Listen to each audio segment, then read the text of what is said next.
What is going on, everybody? I want to make this quick video on explaining why wealth inequality is essential for society. So let's just break this down. First of all, what is wealth? Wealth is your goods and services you can buy, you can use, you can consume in a society. I got some books, I can read some books.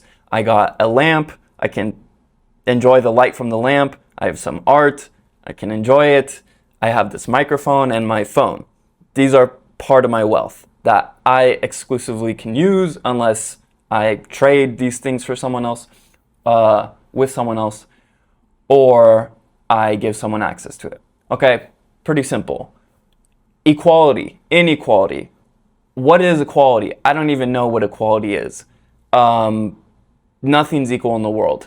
Even siblings, someone's growing up on one side of the room that's closer to the sun and the sunlight, and another person's on the other side of the room. Siblings are different. Fraternal twins, identical twins, they're unique. Everyone's unique. No one's equal. And apply this to not only where people live geographically. Some people are closer to the mountains. Some people are closer to deserts. Others beaches. People are born at different times. So we have different ages.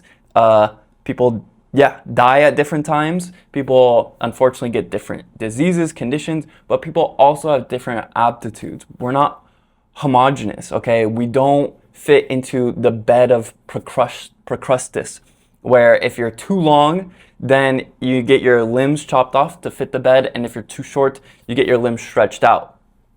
This is not only a horrible way to live, it doesn't work. It's impossible to achieve equality. Now, obviously, people are talking about wealth inequality.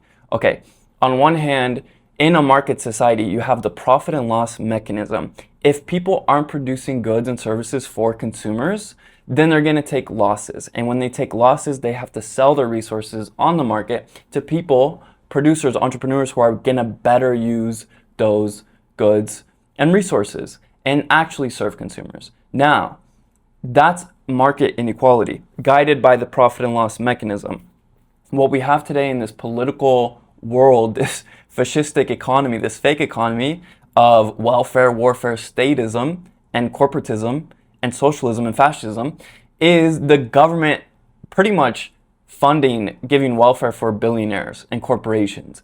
And they're not then responsive to consumer feedback, what consumers actually desire in a market. So you have this completely distorted market of companies, corporations, governments producing things that are not goods and services, that are not wealth for citizenry.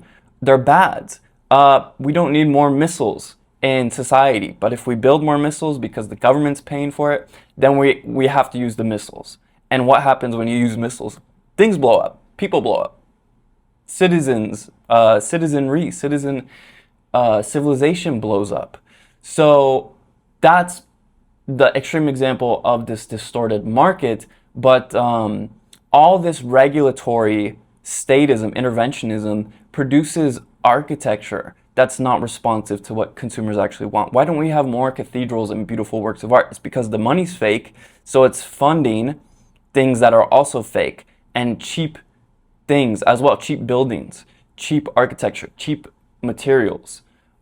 This is not really what a market society should look like. A market society should look like it's full of art, but we don't live in a world that looks like it's full of art because the money's fake, and money is half of all transactions.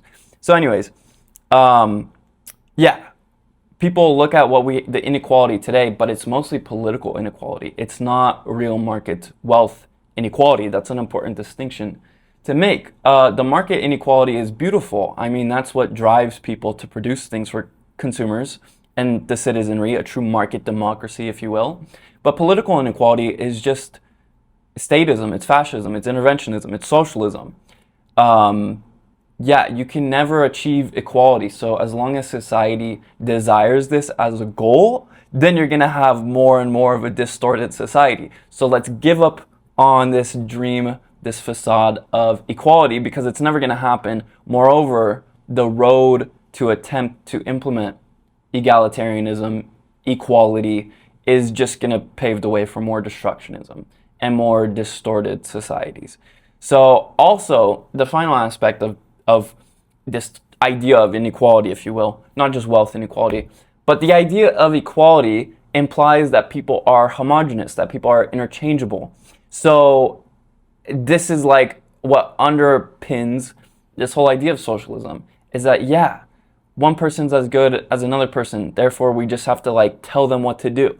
You're completely dehumanizing people when you subscribe to this idea of equality. People aren't equal, nor should they be. Okay, that's beautiful. That's what makes the market society. That's why we have farmers and geniuses and scientists and artists and professors. Tell me two people that are exactly alike, and I'll tell you a liar. No one's alike. So, yeah, this is like just a complete idea that needs to be just disregarded, laughed at, ridiculed, dismantled. What the hell is equality? I don't know. Nor do I want to know, because that's not a world we live in, and not one we should. So, yeah, short video. Peace.